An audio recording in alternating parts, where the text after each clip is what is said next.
بسم اللہ الرحمن الرحیم۔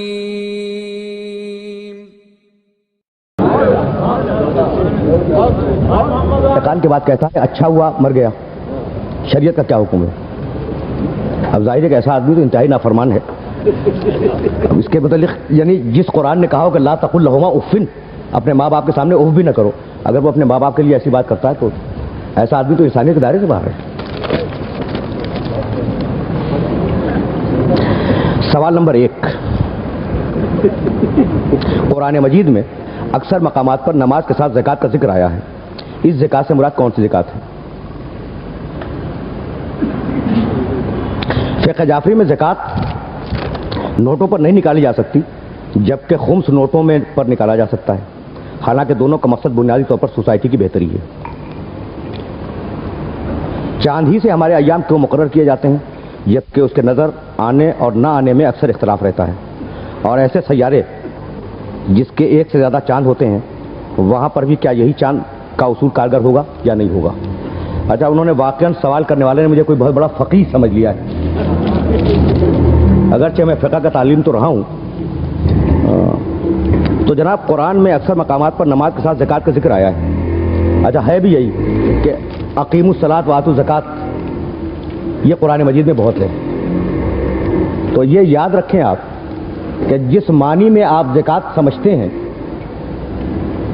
اس معنی میں قرآن نے زکوٰۃ کے لفظ کو استعمال نہیں کیا، بلکہ میں اور لطیفے کی بات اگر عرض کروں تو وہ بہت دلچسپ ہوگی۔ آپ زکوٰۃ کے معنی سمجھتے ہیں صدقہ، ذرا غور کیجیے گا میں کیا رہا ہوں۔ قرآن مجید نے صدقے کے لفظ کو زکوٰۃ کے لیے استعمال کیا ہے، پورے قرآن مجید میں وہ جو جس کو زکوٰۃ واجب ہم لوگ بولتے ہیں، اول نماز، دوسرے روزہ، تیسرے حج، چوتھے زکوٰۃ، پورے قرآن مجید میں کل ایک آیت ہے اس کے وجوب کی، اور وہ ہے انما الصدقات للفقراء والمساکین۔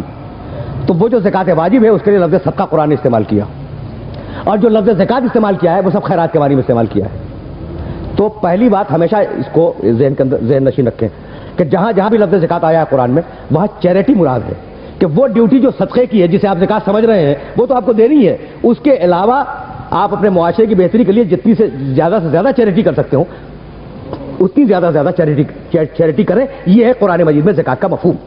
اچھا، اب نمبر 2 کہ صاحب نوٹ کے اوپر زکوٰۃ نہیں نکالی جاتی۔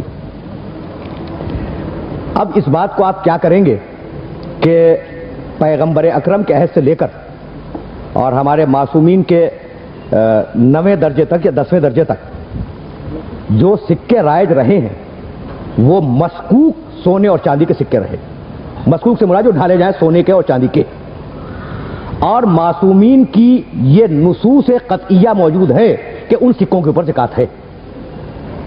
تو ہمارے مجتہدین اس سلسلے میں یہ فرماتے ہیں کہ اگر اس دنیا میں کسی علاقے میں سونے اور چاندی کے خالص سکے رائج ہو جائیں اور وہی لین دین اور تجارت کا سبب اور وسیلہ بن جائیں تو ان کے اوپر زکوٰۃ واجب ہو جائے گی۔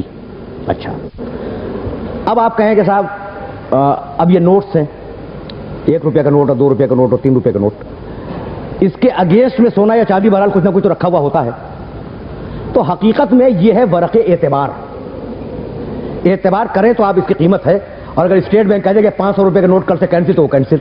تو وہ شے جس کو اسٹیٹ بینک بناتا ہو اور اسٹیٹ بینک ختم کرتا ہو اسے شریعت ریکوگنائز نہیں کرتی، یعنی کسی بھی ملک کے اسٹیٹ بینک کی بات ہے، اسے شریعت ریکوگنائز نہیں کرتی۔ وہ جو اپنی ذاتی مالیت رکھتا ہو شریعت اسے ریکوگنائز کرتی ہے۔ تو جس زمانے میں بھی سونے اور چاندی کے سکے آ جائیں گے زکوٰۃ واجب ہو جائے گی، اور جب تک سونے اور چاندی کے سکے نہیں ہیں زکوٰۃ واجب نہیں ہے۔ اچھا، لیکن آپ کے پڑھے لکھے علماء میں کل ایک عالم میرے مطالعے میں ایسے گزرے ہیں جو کہتے تھے کہ نوٹوں کے اوپر بھی زکوٰۃ ہے، لیکن وہ انتقال بھی ہو گیا ان کا اور تقلید بھی کسی نے ان کی نہیں کی تھی۔ ان کا نام تھا، لبنان کے بہت بڑے عالم تھے، محمد جواد مغنیہ، ان کی 3 جلدوں میں فقہ پہ بڑی اچھی ڈھنگ کی کتاب ہے فقہ الامام الصادق۔ اس کتاب میں انہوں نے لکھا کہ میں زکوٰۃ کی ساری بحثوں کے پڑھنے کے بعد اور حدیثوں کے پڑھنے کے بعد کنونس ہو گیا ہوں اس بات پر کہ آج نوٹ کی وہی ویلیو ہے جو اس زمانے میں سونے اور چاندی کے سکوں کی ہوا کرتی تھی۔ تو میں سمجھتا ہوں کہ نوٹ کے اوپر زکوٰۃ نکلنی چاہیے، لیکن یہ ان کی اپنی پرسنل رائے تھی، ایک مجتہد کا قول ایک طرف اور 99% مجتہدین کا قول ایک طرف، تو ظاہر ہے کہ ہمیں 99% مجتہدین کے قول کو قبول کرنا ہوگا کیونکہ ہم مقلد ہیں، مجتہد نہیں ہیں۔ اور اب تیسری بات، چاندی سے ہمارے ایام کیوں مقرر کیے جاتے ہیں؟ اب مقرر تو نہیں کیے جاتے، وہ مقرر ہو گئے. اب چاند گھٹتا ہے، بڑھتا ہے، 14ویں تک جاتا ہے، 14ویں سے پھر گھٹتا ہے، پھر ختم ہو جاتا ہے. تو وہ تو یعنی آٹومیٹک کائنات کا ایک سسٹم ہے. تو آپ کی ساری عبادتیں چاند پر منحصر نہیں ہیں. پروردگار نے آپ کی کچھ عبادتیں سورج سے رکھی ہیں اور کچھ عبادتیں چاند سے رکھی ہیں. اب صبح کی نماز سورج سے ہے، چاند سے نہیں ہے. ظہر اثر کی نماز سورج سے ہے، چاند سے نہیں ہے. اور حج جو ہے وہ چاند سے، سورج سے نہیں ہے. تو کچھ عبادتوں کا تعلق سورج سے، کچھ عبادتوں کا تعلق چاند سے. نہ صرف چاند کو بنیاد بنایا، نہ صرف سورج کو بنیاد بنایا. یہ بھی ہو گیا جناب.